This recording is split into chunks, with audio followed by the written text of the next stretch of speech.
Yes, welcome to another episode of the Your Cinema podcast with myself and Pierre, the founder of Your Cinema, and Anthony, our site editor, and also future gatekeeper. I'm going to keep saying that because that's just what's going to happen. I like it. We we've got. I guess we set up this podcast to really just showcase. Our tagline is showcasing our culture, but I think it's also very important to showcase different aspects of our culture. And today's guest really embodies that in a lot of ways. So I want to welcome Remel London, presenter, DJ, producer, podcast creator, just all-round lovely person, and real grinder to the podcast.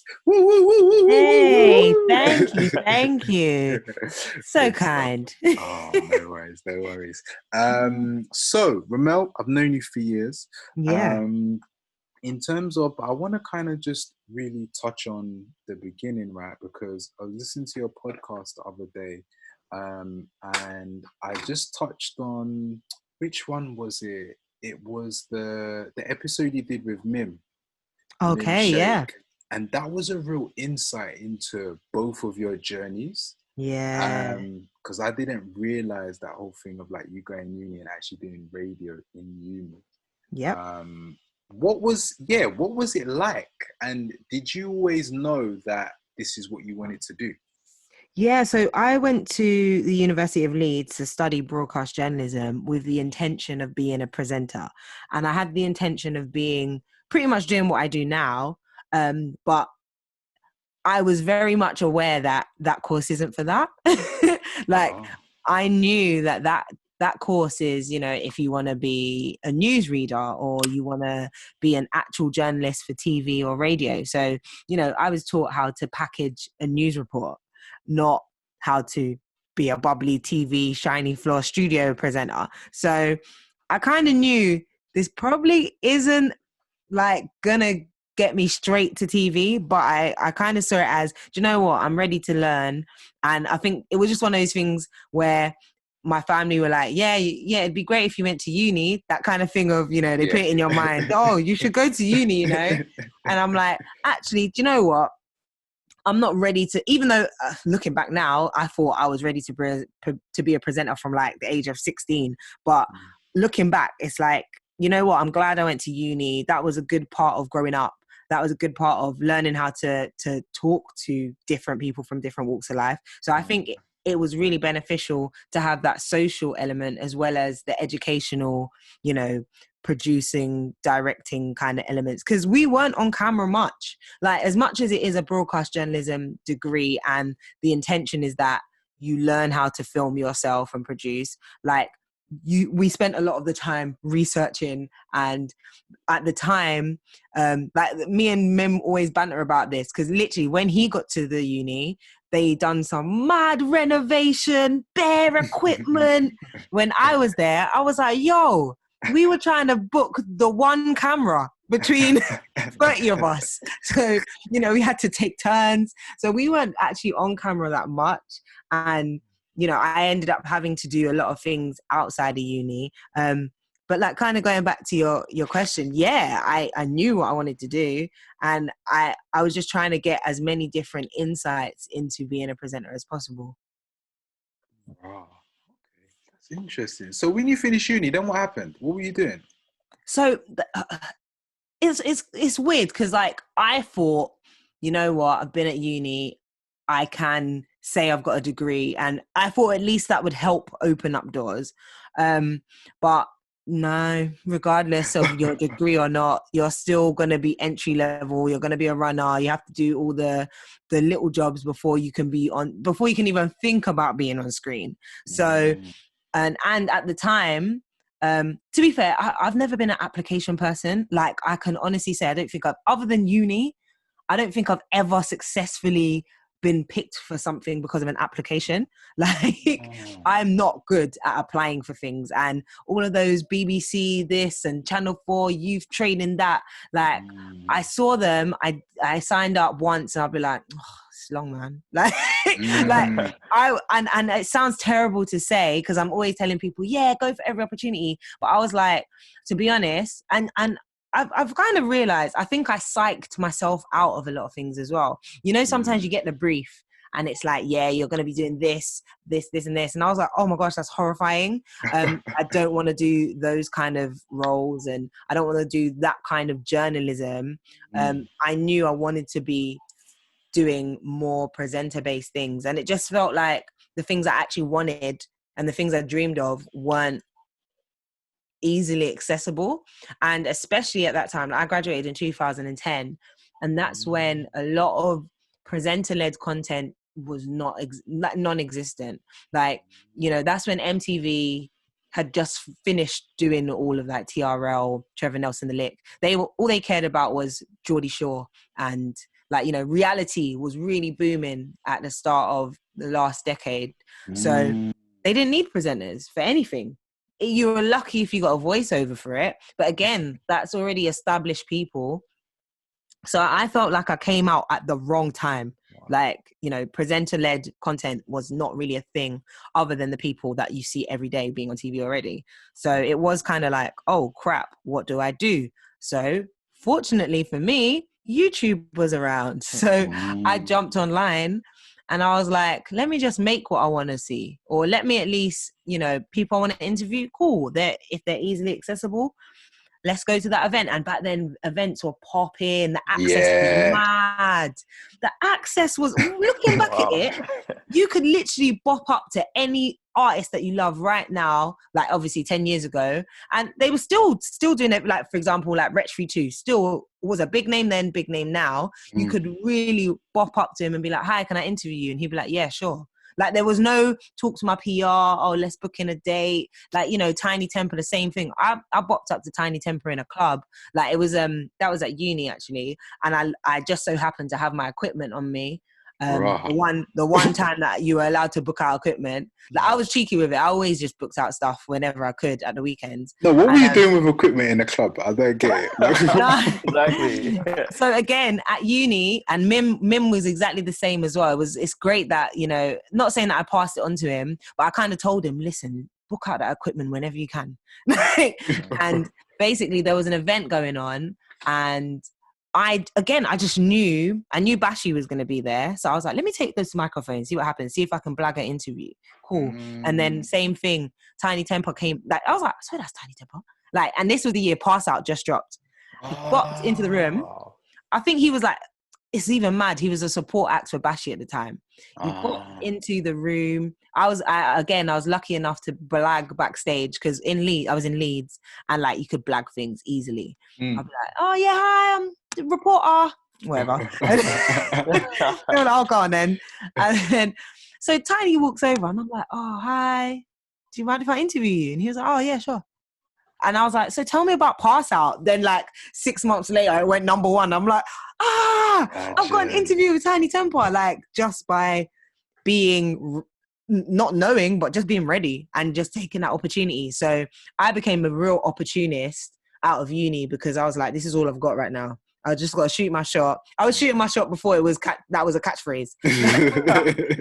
Like, I was just like, whenever I see someone, I'm going to interview them. And I used to go to I Love Live a lot. And that was another place. Like, I've got footage on my YouTube to this day of like Ed Sheeran, one of his first performances at I Love Live. And I look back at, like, it's funny, I looked on it, I think I looked back at it sometime last year, and it had like mad views. And I was like, I forgot this video existed. And just because it was an Ed Sheeran video, it was secretly getting views. Terrible quality, but it was just me at the front filming, like, just in being a fan, enjoying the music. And again, same thing, I just used to go up to people, be like, there was another time Jessie J was at I Love Live, and again, just before the Do It Like a Dude kind of time. Yeah. I'm like, oh, hi. Like, she done open mic. She wasn't even supposed to do open mic, because she won. Like, it was one of those ones where she must have been just chilling with her friends, because again, this is how events were. Like, people just chilled at these events. It weren't no VIP image gang. Like, it was just music lovers and music makers were just in the same room all the time. And again, she just jumped on the stage. She was like, oh, I just want to do a quick thing. Killed it. Everyone was like, oh, she won. And she was like, oh no, I'm not allowed to win. And we were like, won? And she was like, oh no, I just came to have fun. And I was like, hi Jessie, oh, it's lovely to meet you. Can I get your details? And she was like, yeah, sure, babe, here's my email. It was one of those ones, like, they're cash. But at the time, I didn't actually have anywhere to, like, put my recordings, if you get what I mean. Like, I weren't on a station. I just had my little YouTube channel. And I was like, maybe if I get something, I can do something with this eventually. But again, winging it. Like, I was just like, these platforms exist, let's wing it. So you see, with the opportunities that you were creating for yourself, would you say, to someone starting out, would you say spend more time looking for opportunities or more time creating your own? Because you seem like someone that really crafted your own, but there are people out there that are trying to, I feel like they're stuck between the two, not sure where to go. Yeah. I think it's a mix of everything, to be honest. Like, you know, if you've got a banging idea and you can't sleep, like, it's in your head and you're like, oh, I really want to do this, or I really dream of doing my own live event or my own live, whatever it is, do it. Yeah. Like, things are so accessible. Like, you know, it's, I don't know, it's not even hard to book, well, before lockdown and stuff, it wasn't hard to find a venue. You didn't need to be like a highly esteemed events promoter. If you wanted to, that's what I did. I was like, back in the day, I got the contact details for Queen of Hoxton, and I was like, hey guys, can I book this venue? They were like, yeah, sure, £150. I was like, okay, cool. Wow. Like, and then I started doing my own music night. And that's the thing. I was like, I really want to do something for the talent around me. And I just did it. And off the back of that, people saw that I was a host. People saw that I had connects with music artists. And like, you know, at my event, I had Shaka perform. I had Little Sims, Lioness, like so many people that are doing their thing early on. And, you know, people were like, oh, she's a bit of a tastemaker. She knows like she can book these people. So I wonder if she could get these people for interviews. And I ended up getting jobs because people were like, you know, she is a bit of a go-to when it comes to knowing what's hot and all that kind of stuff. And yeah, it just ended up organically me booking jobs off the fact that I had started stuff by myself. And they were like, and I always kind of pitched it like that. I'm like, look what I did by myself. Imagine what I could do with support or funding or a production company. So that's what my mantra is always. Okay, let's show them what it's about. Then I can get their money. And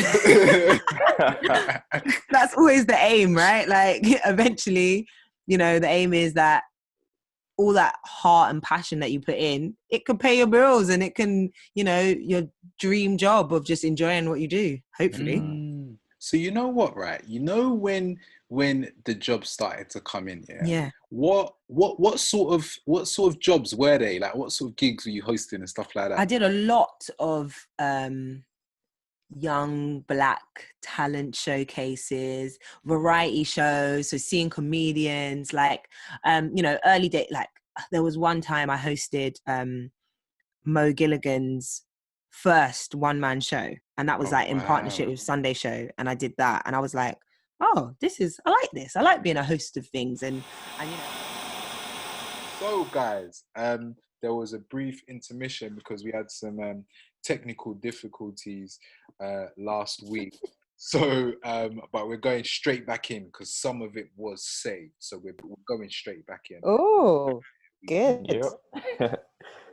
Before we do, might sound a bit odd, but how's everyone's week been? Yeah, it's been good. I mean, it's been a crazy couple of weeks, like getting back into filming again and like being on sets and all that kind of stuff. It's been good. Like, lockdown is actually starting to ease a little bit more in the production world, so things are good.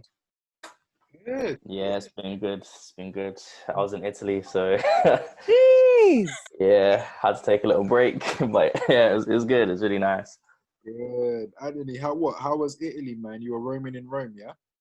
Yeah, I was seeing all the sights. It was really nice, man. Just it was different to see something other than my bedroom working from home, you know. So yeah, it was good. It was a blessing, really.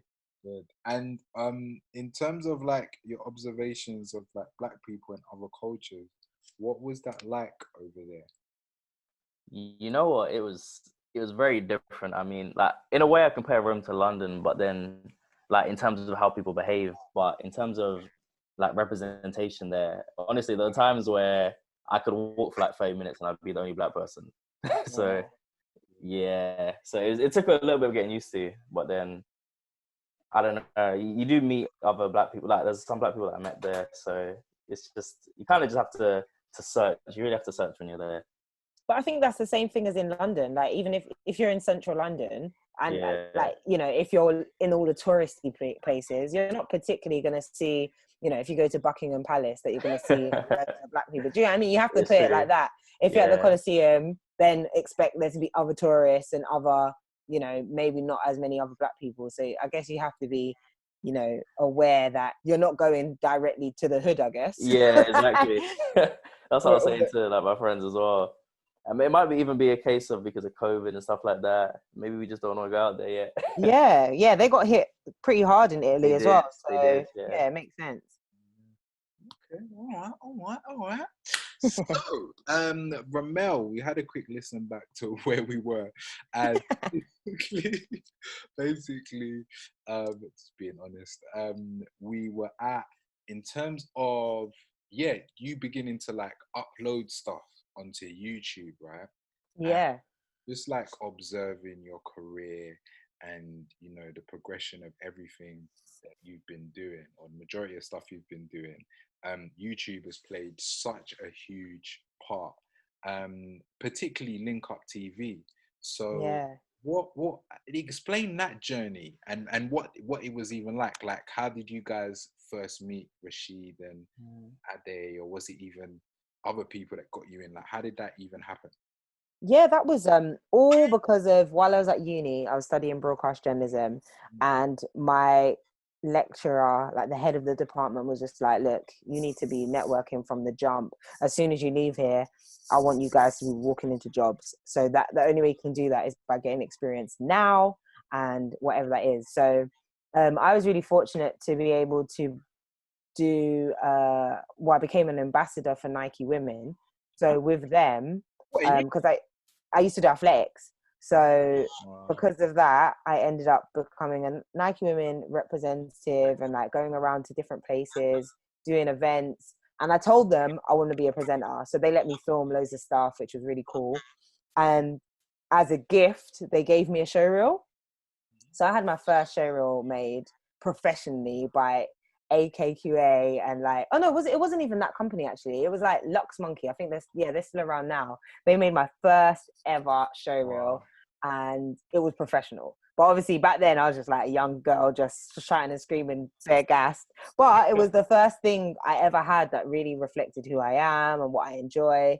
And they captured really good moments. So I was like, cool, I've got a showreel. And imagine that just saved me what that industry standard, it probably would have been like $1,000.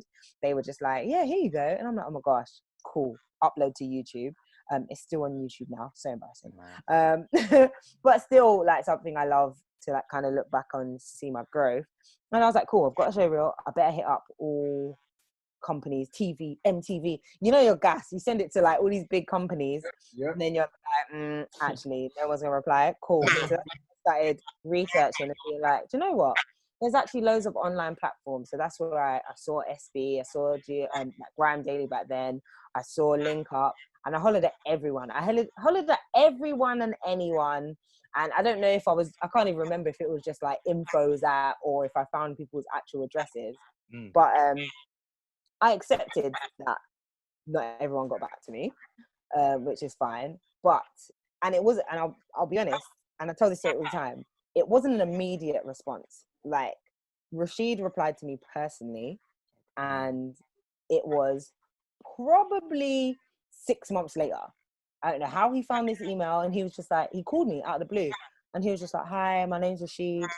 I run a platform. And I was like, all right, who's this? Because literally my phone number was on the show reel. So he just called me out of the blue. And he was like, yeah, I saw your show reel. And I was like, oh, hello. I thought it was some professional, like, I didn't know who it was calling me. And he was like, yeah, I've got this platform. I want you to work with me. And I'm like, boy, I'm in Leeds right now, so I can't really do that right now. And he was like, okay, cool, when you come back, So this is probably like the end of second year for me. So I thought maybe this could work. Imagine, didn't hear from him for a year. And then I graduate from uni now. I'm officially back in London. And I remember it was the end of December or something ridiculous like that. 2010. I get another call. Hey, it's Rashid. I'm like, who? And he was like, the guy that called you last year. And I'm like, what? like I'm supposed to know who that is. And again, this is before Link Up TV was kind of like out there. So I was just like, all right. And he was like, yeah, are you free next week to film? I said, what? Oh, yeah, of course. Gassed. And he was like, yeah, we're going to film 3 interviews in one day. Here's the 3 people you're interviewing. Research, bring 3 changes of outfits. See you then. That was it. And I was like, what is going on? So obviously, I rolled up to Northwest London. Bear in mind, I don't know those ends or anything like that. But I was like, do you know what? Let's see what happens. Do you know what? I subliminally just thought you were from Northwest. No, I'm from North London. I think it's just because of Link Up. Yeah, I think it's... Yeah, exactly. So, you know, I don't know him or anyone from Adam. And I just rocked up and it was like, hey, I'm Remel. Hey, I'm Rashid. Oh, that's who, back then it was, what was his name? There was another, I feel terrible that I've forgotten his name, but another person who also worked with Link Up back then, met the sound engineer, and they were like, cool, boom. All right, today we're interviewing Merkston, Stutter, and Baby Blue. And I'm like, sick, let's go. That's all that happened. That's literally all that happened. No, didn't know them, didn't know Rashid, didn't know any of the team, any of the camera guys. It was just like, cool, yeah, you film now. Then I think the video came out a month later, and I was like, oh, sick, my video's out. Boom, YouTube, woo! And then from there, we just hollered. He just hollered when he had another interview. He hollered when he wanted us to cover it like Bigger Fish. And it was literally from there, we just became friends. And then we literally just rolled together. We used to do everything so raggo, like, oh, we might be filming today, you free? I'm like, cool, where? Boom, I got the mic, here's the mic, go Remel. Literally, that's it. We just used to roll up to events and we were just we just understood that let's get some work done. So it was very, so informal. There was no agreements. There was no payment, no nothing. It was just, you down? Yeah, I'm down. Let's do it. So that's how it started. And from there, it turned into a business relationship that lasted 7 years. So just from one random call. What did you learn from that, from those times? I learned how to... Because it's very different and off the cuff, innit? Yes, exactly that. And I think I learned how to just jump in. Like, I learned how to just be prepared. Like, before you get there, know what you want to ask, all that kind of stuff. Because he didn't prepare any of my questions. He might guide and be like, okay, he's got, like, Merkson's got a new project out. Baby Blue, she's doing this right now. But then it was like, okay, cool, I'll go and research and see what I can do. And, you know, when you get there, you have a little powwow. So what we trying to get today? What angle? Cool, boom. Like we just knew what we both wanted to get out of it. I wanted to get more experience. I wanted to test my interview skills. He just wanted to get views and like represent the culture. And we both just knew whatever we're doing today, we just got to make sure this video bangs. Same thing when we went to events, Bigger Fish. Look, the lineup is this: Gets, Scorcher, Wretch, Big Nasty. You know what I mean? Like, you just know the lineup, and you know when you get there, be ready. Like, if you see them backstage, jump, sit next to them, start interviewing. Back then, sometimes we didn't even ask. Just like, yo, Wretch, you cool, yeah? Let me talk to you about Link Up. He's like, okay, cool. And it's just one of those things where you had to know who you were talking to. You had to become or not even become friends. I'm not going to say like me and Rich are besties, even though we're cool. We've always been cool. And a lot of me and the eyes have always been cool, but you have to build that rapport. So I learned how to build a rapport and how to just approach people and jump straight in. Because literally there's no time for redos or whatever. It's just, let's get the interview. Let's get the chat. So I heard you're doing this. Oh, what are you going to perform later? Just go for it. So I really learned how to just kind of like, you know, people will say it's very guerrilla style. Just jump in, be ready always, and make good content, make fun. And I think that's what people liked about us. It just felt authentic. Like we weren't, and you know, I've never been the type to be like gossipy, like, oh, I heard you're dating this person. That weren't my interview. It was just, yo, how you been? How's music? How's life? What are you performing? Oh, everyone loves you. Like, it was just nice conversations. Never exclusive, even though now everything's clickbait. Back then it wasn't about clickbait. It was getting access to artists that you loved, because we were some of the first people to be able to get that access back then. Because, you know, and plus it was like Grand Daily, Link Up, SBTV. So you're both trying to get, they're all trying to get it first. Like, you know, no drama. Let's just get in there, get some answers, get some responses. Who can upload fastest, which was always the most hilarious thing, that all three competitors always was like, and Rashid prided himself on getting the videos up first.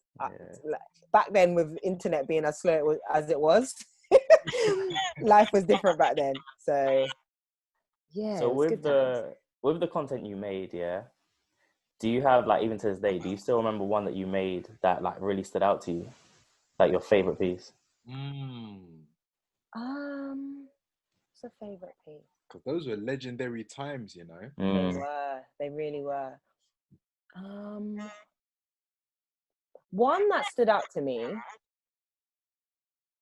and there was a few actually, because there was, for example, Devlin.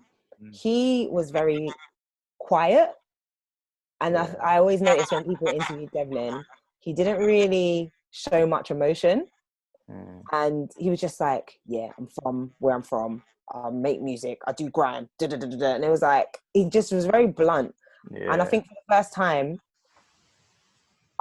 for me personally, I'd never seen him have a fun interview. And like, he actually laughed when I said something one time. Wow. And I was like, I'm not going to lie, I've never seen Devlin crack a smile. And I was like, okay, that felt good. And it felt like I was bringing out different characters in artists back then. And just because my approach was different, like, and I think back then as well, female presenters were always really sexy, and sometimes you'd always feel like they were trying to move to them, and I was just like, hey, just want to have a chat, and they were like, oh, okay, let's have a chat. And there weren't many black girls doing it as well, so always it was just like a nice chilled chat. And I think another one that really stood out for me was Wretch as well. And it was again at a Choice FM event. It was Choice FM Music Potential. And it was a sit-down interview. And I don't even think we were supposed to get an interview. It was Music Potential was a live Q&A event hosted by the radio station, Choice FM. And we were all invited guests just to be there. And you were allowed to film, but I don't think everyone was allowed to interview Wretch. But again, because we'd built that rapport, Wretch was like, yeah, cool, you can interview me, no problem. We were like, sick.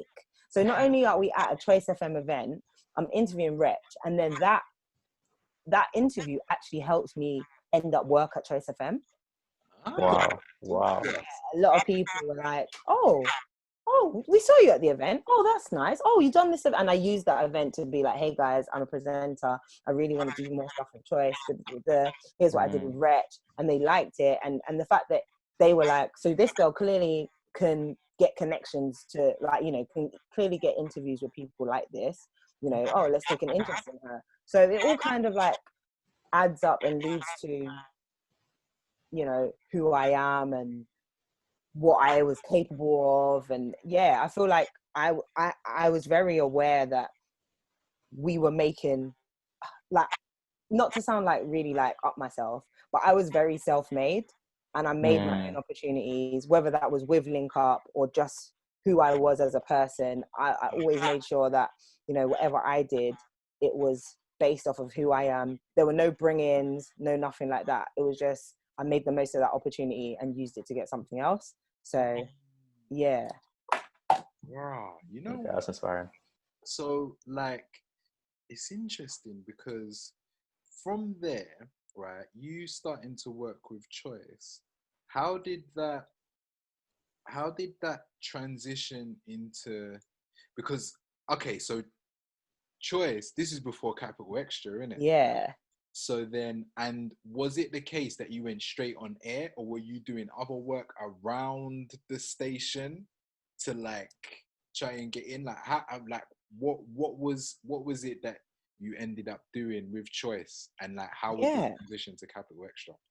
So, yeah, you're right. It all did connect up pretty well. I ended up doing Choice FM off the back of that interview, and that was working as just doing work experience. So I actually emailed the interview I did with Wretch to the producer of the Choice FM breakfast show. At the time, it was hosted by Kojo and Max, and a friend of mine, presenter, who's a presenter now, Jay London, he was actually the main show assistant at the time. So Tola said to me, look, I've actually got someone, but he's going away for 2 weeks and I will need someone to help me out. So you can come in and help out. And I was like, sick. So again, unpaid, get into Choice FM at 6:30 in the morning, all that kind of stuff. And that lasted 2 weeks. I was like, do you know what? Great opportunity, done and dusted. And then following up, there were some major changes happening at Choice. And Kojo was really like, I want to support new talent. He said to me, no, do you know what? I'm going to make sure I try and take you under my wing. And same with Tola. Tola kind of said the same thing. Do you know what? I'm going to let you come in a bit more. And I'm like, thank you, guys. So I was coming in here and there. And then it got to the point where, again, there was another major change. Kojo and Jade became the main presenters of the Choice FM breakfast show. Yeah. And so it was a bit hectic. There was so much happening. So I had to stop coming in. And I was gutted, so gutted. But again, in that time, while I was in the building, I was very smiley, always saying hello to people. And one of the station managers at Capital FM noticed me and he said, who are you? Like, this used to happen all the time. They'd be like, who are you? We see you in the office all the time now. And I'm like, oh yeah, hi, I'm Remel. And they basically said, oh, okay, how would you feel about doing some help on the Capital breakfast show? And I was like, all right, cool, sure. It's on the same floor, so, you know, no different. No, wait. But that's Capital. Yeah. Not Capital Xtra. No, it's all the same. It's all the same building. Global owns Heart, Capital, Capital Xtra, Gold, Smooth, so many say LBC, Classic FM. So, you know, I was already in this building thinking, wow, this building's sick. And then for them, those times is like if you're on the A list, right? Yeah, you've got a really good chance of going number one. Yeah, basically. Just like it's a big boy station. Yeah. But I was just happy to be in the building a little bit longer. So when they were like, oh, you can help out on Capital. And I'm like, sick. Okay. 1 week went by. And I was like, oh, thanks, guys. This is amazing. They were like, oh, no, I'll see you next week. I was like, huh? All right. See you next week. Same again. Got to the end of the month now. Oh, Remel, remember to send your invoice, yeah? Huh? Wow. Out of nowhere, I had a job. Literally, it just went from 1 week to 2 years.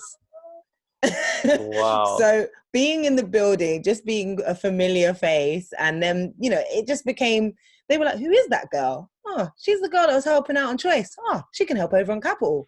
So it just happened so naturally, so organic. And it is that old saying of, once you get your foot in the door, anything can happen. So I'm in the door, I'm on Capital, not hosting.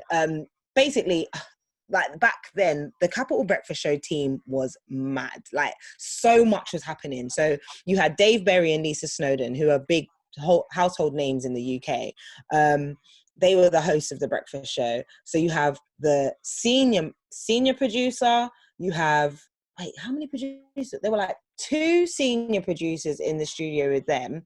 There was another communications producer in another room with me, and then another telephone assistant who was in the room with me as well. And then I was just the extra assistant, because there's just so much happening, because they've got the phones going, they've got social media going, they're driving the desk, getting news stories. Like, so much happens on the breakfast show that people don't realize actually requires a lot of bodies, because sometimes you can't ask one producer to do it. So I ended up just being the assistant. So any odd bits of job, Remel, run to the shop, we're about to do this, and and like, you know, get props, get this. It just became, I was a runner, like a genuine runner. I didn't know that runners were a thing in radio, but when you have a big production like that, a runner is necessary. I was doing all kinds of madness, going to the shop to buy props, collecting guests from God knows where. It was just a weird, really interesting insight into big, shiny radio shows. So in that 2 years, that lasted 2 years. And it just feels like a blur sometimes, because obviously I started at, had to get there at 6 a.m. Even though I wasn't there long, we finished at 10 a.m. I literally could go at 10 because I'm done. Like, I was just running around for 4 hours every morning. And yeah, again, 2 years went by, and I ended up eventually leaving because I told everyone knows I want to be a radio presenter, and I was very vocal about it. And I started doing like little side bits at BBC Radio 1 Extra, which at the time they were like, this is a bit cheeky. Like, you can't be working for everyone now. So they were like, look, you're going to have to choose what you want to do. And I'm like, to be fair, like, I know I'm a presenter. And they were like, well, if you want to be a presenter, go and do your presenting thing. And I was like, oh, damn. Like, I low-key got fired, but but it was a, you can't do everything kind of conversation, which was, it was weird. And it's kind of, I got what they meant, because I was posting pictures at Capital and then posting pictures at 1 Extra, and they were like, this is not right. And I was like, what's wrong? What's the problem? And they were just like, no, like, you can't do that. You can't work everywhere. And I think I don't know, maybe they're worried that I was telling industry secrets everywhere. Who knows? But it got to the point where I was like, do you know what? You're right. I do want to focus just on presenting, and yeah, let me do that. So that's how, being in the building, starting off at Choice, ended up me being at Capital. But then I got my experience on BBC Radio 1 Extra. I ended up becoming a cover presenter there. But yeah, so I was at 1 Extra for 3 years. Wow. Yeah. Yeah. So I used to cover, back then when Ace used to be on the weekend breakfast, I used to cover for Ace. I used to cover for Jam Supernova in the afternoon sometimes Nick Bright. I usually done Saturday, Sunday cover. And it was always... Hold on, what's that like? Because is it like they call in sick and then... Yeah. And basically. You've got a barbecue to go to, or you've got to do mum's shopping, and it's like, nah, well, is that what happens? I was getting paid, so you make yourself free. They were like, Remel, hi, can you do Friday and Saturday and Sunday, 7 a.m. till 10 a.m. Yep, cool, sure, Wait, booked in. could that be on the day as well? No. It was rarely on the day, rarely. Yeah. Like, there was probably one time where Ace woke up sick and it was like 6 a.m. and they were like, we'll send you a car now. And I'm like, oh, crap, I'm coming. So that's only ever happened like once, maybe twice. How do you prepare yourself? Listen, when you're hungry and you want to be on radio, you will get yourself up and be there. Like, you want me on radio now? Cool, I'm coming. Just like that. Quick wash, out the door. Wipe the sleep out your eye. And like back then, especially those shows, you have a producer, so they can, they really started prepping the show anyway. So, because the producers, they get there at like 5 a.m. You're getting there for 7 or 6, I can't even remember what time it was, but you're getting there, I think it was 7 to start, and they've already told you, cool, this is what's happening in the world, cool, let's work. So it was all right to do it, but it did get to the point where I was there for 3 years as a cover presenter, and there were loads of conversations. Is Remel going to get a permanent slot? Is she not? Is she not? And it got to a point where I was like, this is a bit mad. And then, you know, there was loads of changes in the station and my cover work just went quiet for like maybe 6 months. And I was like, what's going on? I actually started giving up hope. I was like, oh, I'm never going to be on Radio Men. And then God intervened. All of a sudden, Capital Xtra is looking for a new presenter. Wow. And so again, this goes back to Choice FM Capital days when I was in the building and I just used to be a nice, friendly face, if I say so myself. And one of the senior staff members in Global, so Global is the company that, you know, houses all of these, like I said, Capital Xtra, Capital Heart, all that kind of stuff. He took a liking to me. I didn't know back then that he was actually a big part of finding new talent. I had no idea when I was saying, hey, can I offer you a cup of tea in the morning? I was just being who I am and just being polite. So little did I know, he remembered me.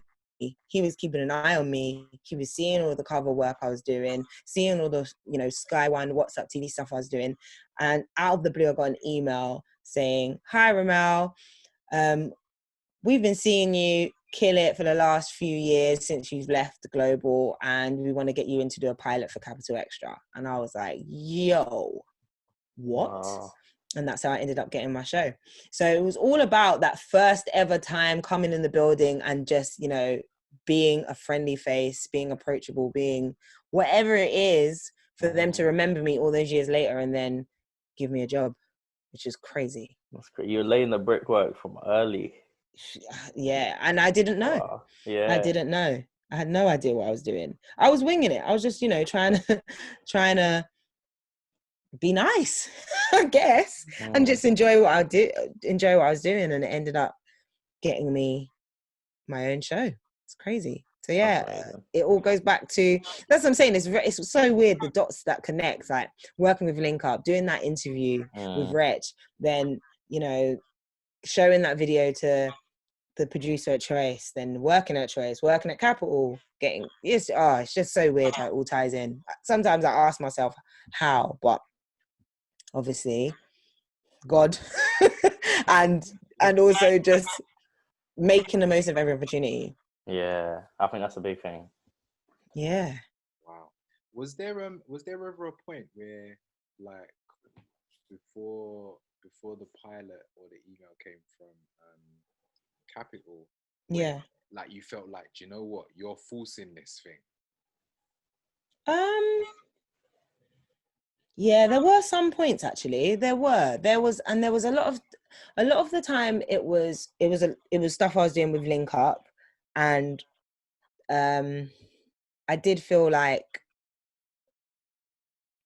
I don't know what's the best way to describe it. Because there's a balance, or not a balance, but there's a difference between working hard and also like you're doing everything in your own might. Yeah. And it can look like the same thing. Like I'm an advocate for working hard, but then yeah, I think one thing that I've noticed as you get older, you start to realize that you don't have to get anxious about every opportunity. Yeah, yeah.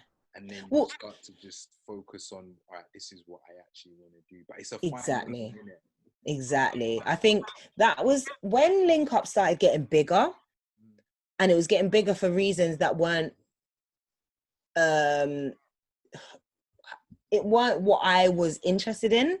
Like, I think the best way, like, I was really into the whole rise of Tiny Temper, Wretch, Stormzy, Gets, like, we, you know, between 2010 and 2012, that's when UK music really started changing. Like, you know, we saw Wretch get in the charts, we saw Tiny get in the charts. And that made sense to me. I wanted to interview those artists that were making that shiny transition to like the mainstream, and because that felt natural to me. It's like, okay, cool, tell me your origin story and tell me your I've made it story. I love stories like that.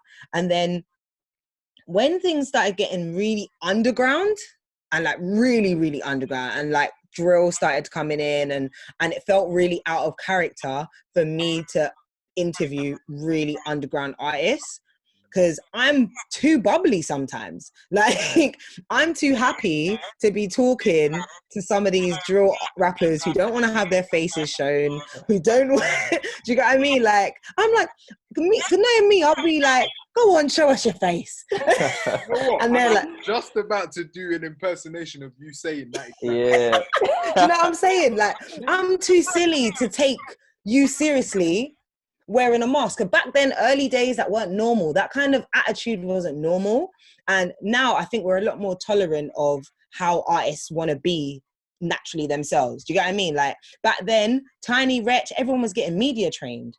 So they were preparing themselves to do more silly, shiny, those kind of things. Now people really love raw kind of interviews. Not saying that I'm not prepared to be, you know, a deep, raw, conscious or whatever it is kind of interviewer, but that just didn't fit to who I was. So sometimes I was interviewing people and I'm like, this ain't me. Like, that don't make sense. Like, I think you should put, I'll be honest, like, I can name other people. Maybe Julie Adenuga should do that interview. Maybe Snoochie Shice could do that interview. Do you get what I'm saying? Like, you can already see sometimes other presenters are better for doing that, because that might be more gritty. That might be their more style. I really wanted to be, you know, I have aspirations to be ITV presenter. You're not going to get Dermot O'Leary interviewing M Honcho. Let's be honest about it. Do you get what I'm saying? But that's what I'm saying. Like, and I realized very early on that I don't want to end up just being the girl that speaks to rappers. And I think someone said something to me one time, oh, you're the best hood presenter we've got. And I was like, what? And I was genuinely offended that I was associated as a hood presenter. I don't want to be a hood presenter. Like I'm honored that you think I'm good, but that label doesn't really sit well with me. And I, you know, as much as I want to show, like, you know, guys making the transition to whatever it is, I ended up getting pigeonholed as just the girl that speaks to rappers, just the girl that speaks to road guys. Like, and again, there's nothing wrong with road guys or people that are you know, from ends, because you know, I'm not scared of them, or I'm not afraid to talk to them or anything like that, but it just doesn't fit in with where I'm trying to go. So it got to the point where I felt like, do you know what, I don't need to, not in a rude way, but I don't need to do these kind of interviews anymore, because people can see I'm an interviewer, but I want to do different things, and I want to be a bit more versatile and change up my style. And it just felt like I was very open with Rashid and the team, and he agreed, like, yeah, maybe we should get some new talent in. And I helped them find new presenters, because I'm like, I said, let's get new presenters for Link Up. Because I'm like, I don't need to be the face of Link Up anymore. I'm actually getting a bit older. Yeah. This isn't really for me. Let's be honest about who the target audience is. If they want to see a younger, prettier, or not prettier, because I'm buff too, but but you get what I mean? If they want to see, you know, a different looking girl, someone they can fancy, I can't be the big sister always, you know what I mean? Like, sometimes get the young 21-year-old presenter that can, you know, be a bit more cheeky if that's her style. And, you know, I've loved seeing new presenters come through at Link Up. And like, I'm like, oh, that girl's stunning. Yeah, go on, girl, do your thing. Like, do you know what I mean? Like, sometimes let the next generation come through, because I did what I had to do. And that's what I'm saying. I feel like, yeah, now me and, again, I'll bring up these artists all the time. Like, me and Wretch can, you know, sit down and talk big people music. Do you know what I mean? Yeah. Because that makes sense. Maybe not the young girl can have that real conversation with Wretch or Gets or all these olders, or whatever it is, whether that's talking to pop stars and all that. They might not be there yet, whereas that's where I come in. So I think it's an understanding of knowing your own brand, your own lane, what makes sense, and again, not getting Davina McCall to interview Fredo. So it sounds like over the years your mindset has like changed quite a bit. Would you say that, I don't know, would you say, how different is your mindset now than it was like back then? Like, from when you were first starting, or to when you had that kind of clarity that you didn't need to be that person anymore? I think now I'm allowing myself to say no, because now I'm like, that doesn't make sense to who I am, what I want to do. And I'll never forget, there's a woman called Ade Rawcliffe. She's now the ITV head of diversity and inclusion and all that kind of stuff. She's an amazing woman. Yeah. And I sat down with her, just talking about, just getting advice, how I can break into the industry a little bit more and, you know, get on ITV. And she said to me, your showreel's too old. And I said, oh, okay. She was like, it's great. You've got great content in there, but that doesn't show me who you are going to be. That shows me who you were. And I'm like, and I was like, hey, that is a gem. And she was like, your showreel needs to reflect the kind of presenter you want to be. Like, cool, get experience, all that kind of stuff. But the things, when you're pitching yourself to all these new commissioners and TV producers, they need to see what you're capable of moving forward. So now I have to really be selective in what I do, because it's like, they're going to judge you off of that. Do you get what I mean? They're going to be like, okay, so she just presented a live studio audience TV show. That means she can do my next live studio TV show.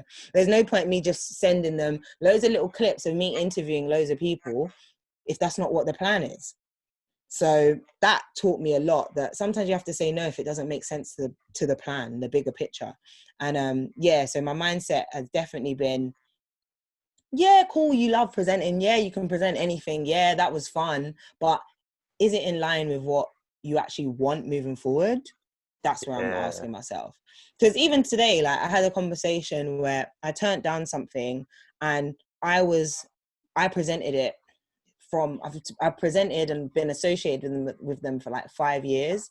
I won't say who it is, because it's like, it is personal to me, and I would love to still work with them, but it's got to the point where, and I'm going to be totally honest, like, sometimes the budgets aren't right anymore. You can't be doing friends favors, or just like, you know, just because you're good at something. Like, you got to put it like this: just because you're whatever skill it is, just because you're a great plumber doesn't mean you should be plumbing for everyone for free because you're good at it.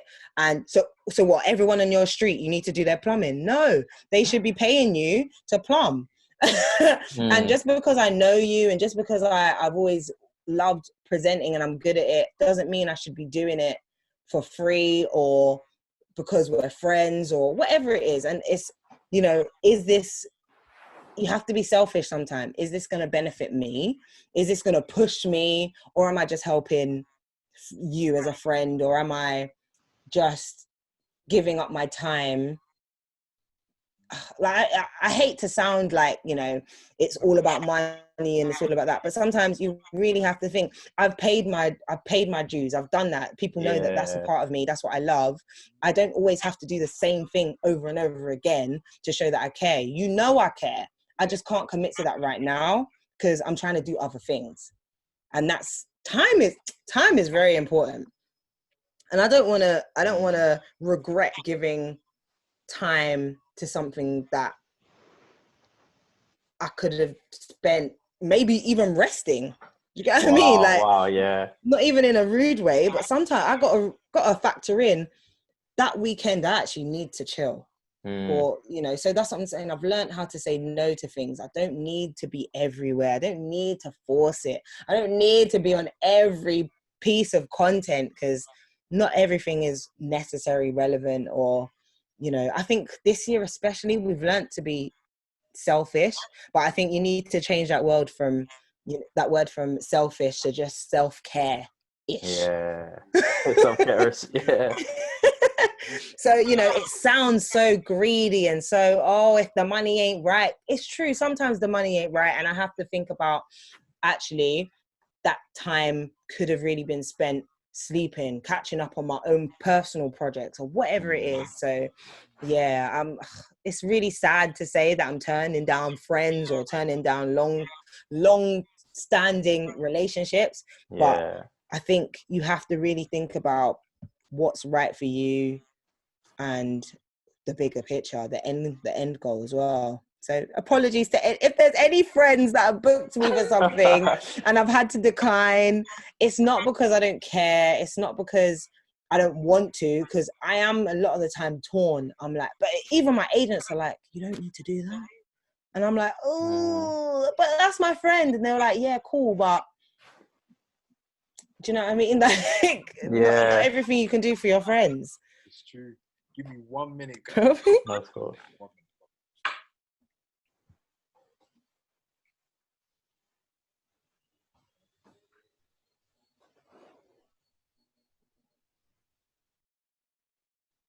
I hope my washing machine's not too loud. You know, I didn't notice it till now. I thought it was like a train as well. It sounded like a distant train. Yeah, I could just close my bedroom door, to be fair. Because it is a bit loud. It's getting into that spin part of the cycle. The final moments. Yep. Okay, door is closing. Oh, that's better. That's funny though. That's funny you said that, because I feel like when you're starting off, I feel like yes is like your most favorite word. Yep. It's like, you can do this, even if you can't do it. Yeah, I can do that. I'll be there. Yep, exactly. Even with radio, they got to the points where, you know, some of the calls were coming half an hour before I had to be there, and I'm like, guys, Man. This is heartbreaking. Like, I want to be there, but I'll mash up. And like, you know, sometimes, you know, I might have actually been out the night before. Yeah. And like, so I went to bed at 3. You want me to come in at 6? Nah. Yeah, that's why I was asking you, like, when they call you in, even the day before, like, how do you prepare yourself? Like, because you just jump on and speak. But yeah, you have to be ready. That's radio, man. Wow, like, yeah. You have to be ready. Well, that's just, anything media. You free? True. Yeah, cool. It's true. Boom, let's do it.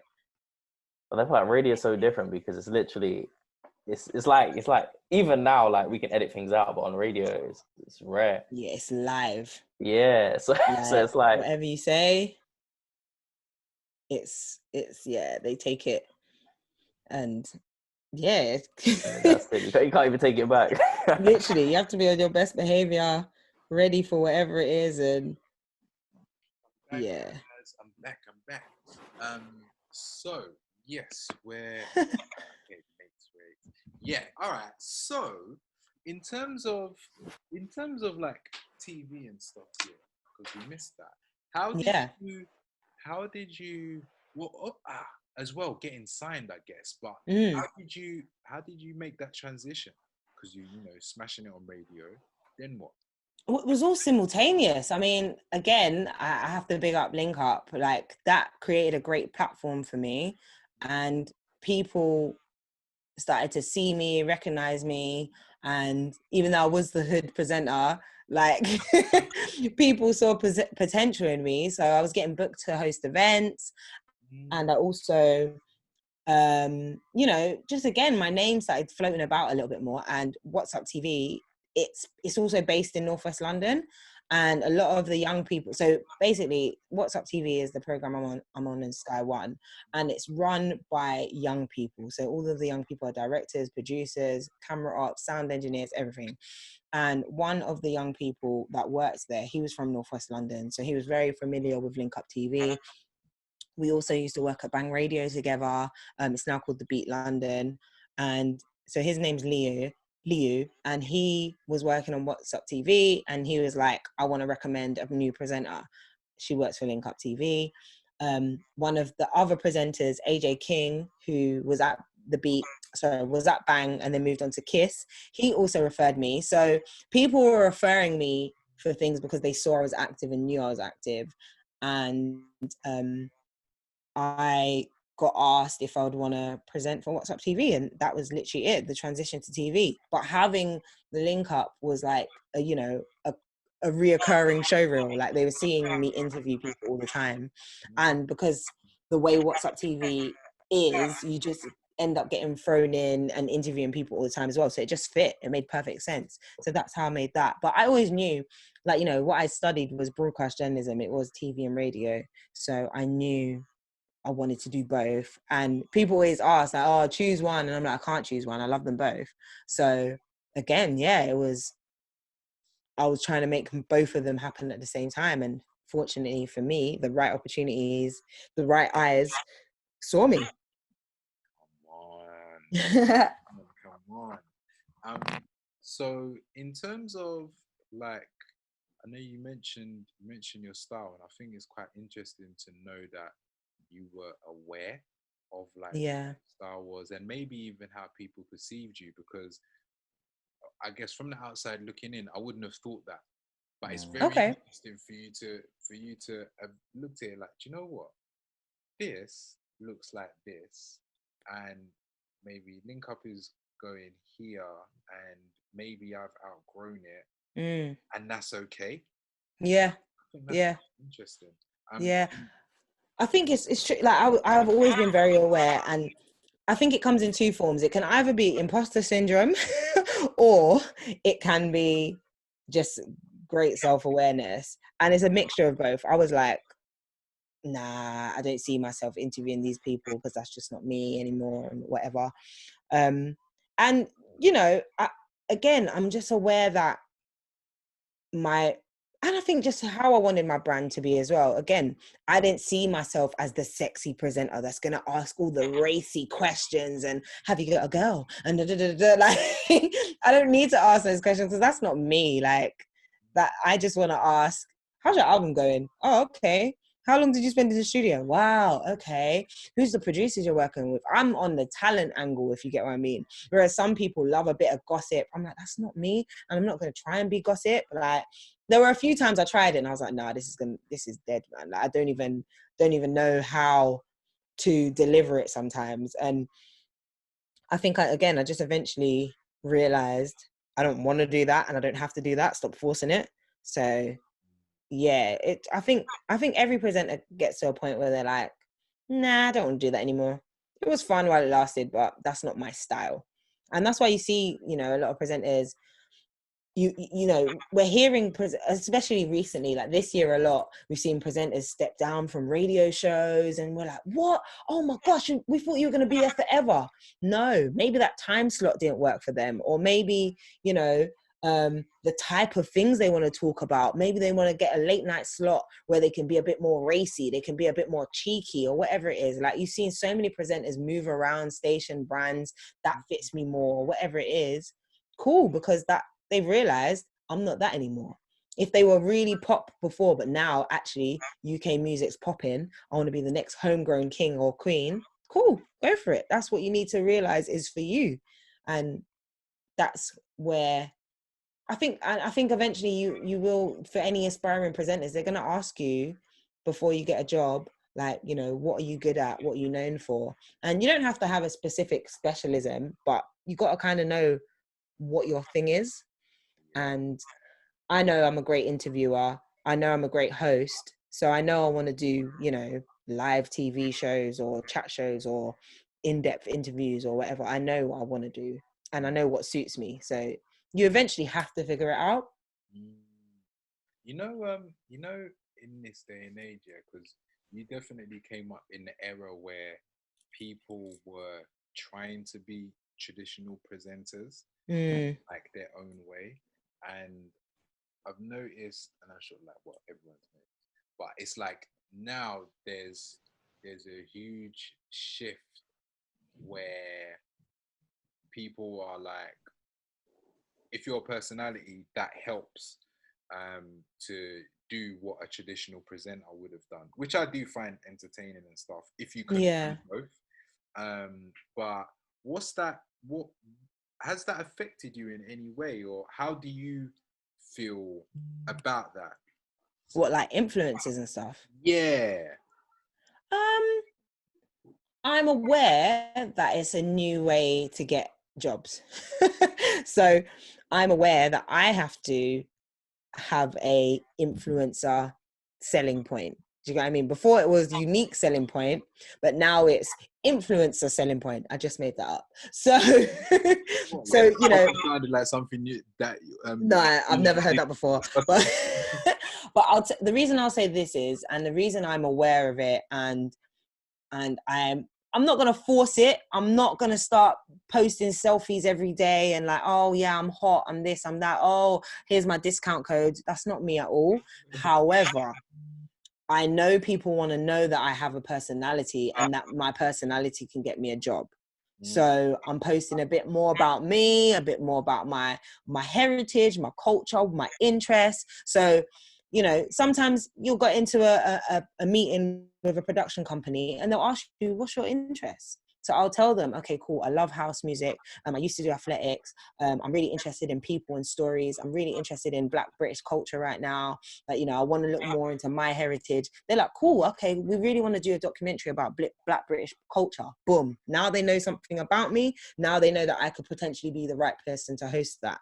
So I'm realizing that your personality can book you jobs because you are the right person to talk about that topic. So if you want to do, you know, if you're an influencer and you love makeup and you love doing makeup tutorials and there's a new show about, I don't know, fashion and this, you've already proven that you have knowledge on fashion, makeup, all that kind of stuff. That's why the influencers get in the jobs, because one, they're specialists in that thing, and two, they've got a following that's going to go and watch them anyway. So that's where the following part comes into it. And I've had to understand, it's not like, we're not, obviously it is a bit gutting that my talent and skill as a presenter is getting overlooked, but I have to realize that that person probably is a little bit more specialized in that area than me. They may not be a better presenter than me, but they have the specialism and that skill. So that kind of trumped me on that part. Do you know what I mean?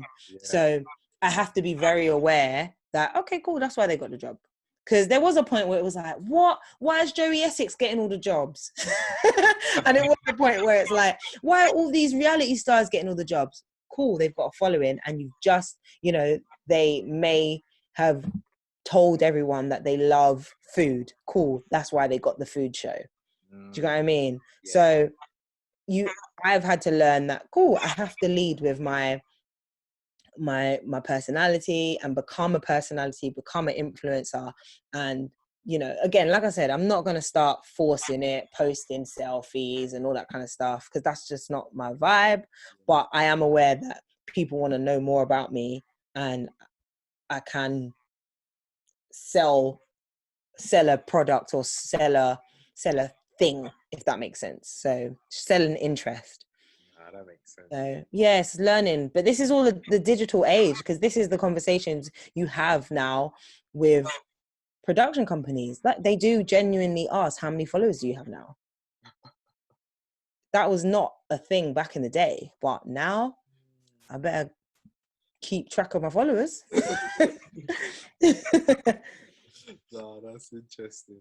You know, so in terms of like where you're at now, yeah. Like what's happening?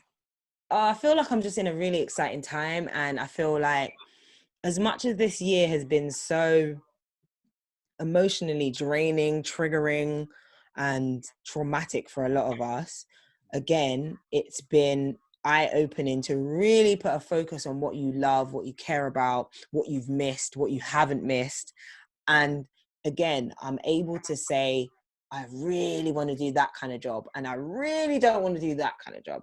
And it's put so much more momentum into the things I really want to do. So I'm having a lot of meetings with TV producers and companies just about what's next for me. So I'm hoping, I believe that there's going to be a lot more TV content with me. What's Up TV is back in production. We're allowed to film again, thank God. There's going to be a few changes and announcements about that soon, so everyone keep noted. But just know that me and Aaron are going to be hosting the show again too. Aaron Roach Bridgman, that is, going to be hosting the show again on the Sky platform. I won't say too much about that. So there'll be announcements about that soon. And radio's amazing right now. And again, I think there's been a real shift in what we, there's just a real shift in music and culture and representation. And I'm really excited to say that we're doing a lot more at Capital Xtra, which is really cool, and I'm really excited about. I'm working a lot more internally because I just want to see more representation in general. I can't help it. Like, I want to see more people come through. So I'm trying to talk to the team more and see what else we can do for music artists, Black British culture, all that kind of stuff. So I'm hoping you'll see a lot more positive representation at Capital Xtra through me, through all the other presenters, and just, the culture is going to get pushed a lot more, which I'm really, really excited for. Hopefully when we can do more events and stuff, there'll be lots happening, because the conversations we're having, that I'm making sure the conversations I'm having with everyone is stuff that is meaningful, means a lot to me, and I think will mean a lot to other young Black Brits as well. So yeah, man, I'm excited. I'm really excited. So TV, radio, online. I'm doing loads of different online things as well. End of the year, I'm trying to release some new passion projects. So stay tuned for that. Again, I'm so excited for just things that I've really spent during lockdown working on, like the mainstream. That's my podcast, my baby this year. And hopefully I can do more events from that, like workshops for creatives. And yeah, man, I feel really positive. Oh, that's good. That's good. Well, thank you for joining us for Thank you for having me. Episode 2, I think. Maybe you should say we'll see. Do you know what? That was an insightful journey, man. I didn't know all that stuff with like being at Capital and then One Extra and coming back, man. You just gotta keep going because you never know who's watching, innit? Exactly that. Yeah. Well, I never burn bridges as well. That's true. Well, thank you, everyone. That's been Remel London, and that's the Your Cinema podcast. Woo! Thank you. Come on.